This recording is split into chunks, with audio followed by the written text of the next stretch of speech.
Manoloana an'io fiemoran'i Madagasikara miady amin'ny kolokolo io dia manana ny ambarany tale jeneraly Bianco Andriamatoa Faly Rabetrano. Ndeha ary hoenotsika ny fanazavany. Kely dia kely izay fiamorana izay nefa rehefa miemotra ihany ny anarana izany na izany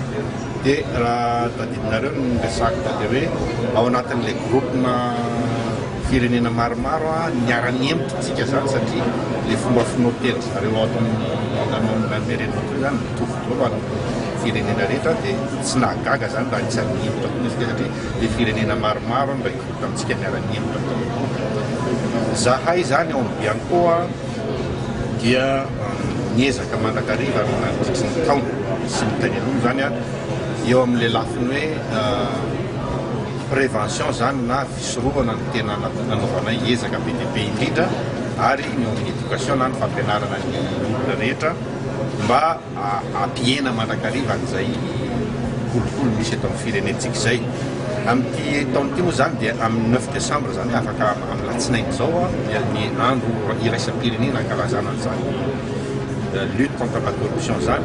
dia any Tomasina no anaovanay ny fankalazana zany amin'ny fotoana ity horesahana be dia be any amin'ny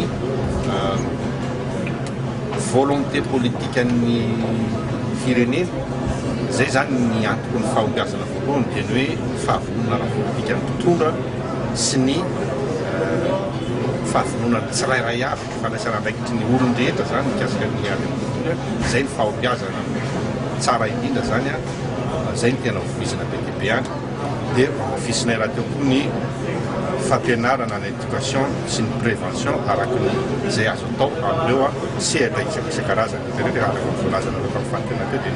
fanaovana fanadinana mpanjakana sy ny fampianarana ny ankizy sy ny sehatra isan-karazany no tsy maintsy atao vaintonda raha. Milesoka kely zany hitanay moa zany atao Bianco eo amin'ny lafiny fanadihadina indray na ny fampiarana an-dalàna dia voalazaka mombenombeny foana matetika fa hoe ny Bianco zany dia sehatra anankiray ao anatin'ilay raha atoko amin'ny frantsay dia hoe chaîne anti-corruption zany maillon anankiray fotsiny Bianco zany fa rehefa vita ny asan'ny Bianco izay teneniko etona fa vitanay foana araka izay azo atao dia miala eo aminay zany le dossier dia alefany amina sehatra hafa dia ny any sy ny tohan'ny any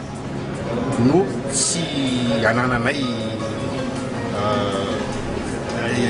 fijerena azy intsony ireny fitambarany rehetrarehetra eny no mahatonga le notitsika zany ho amin'izao klasinyolona midina kely zao tsika.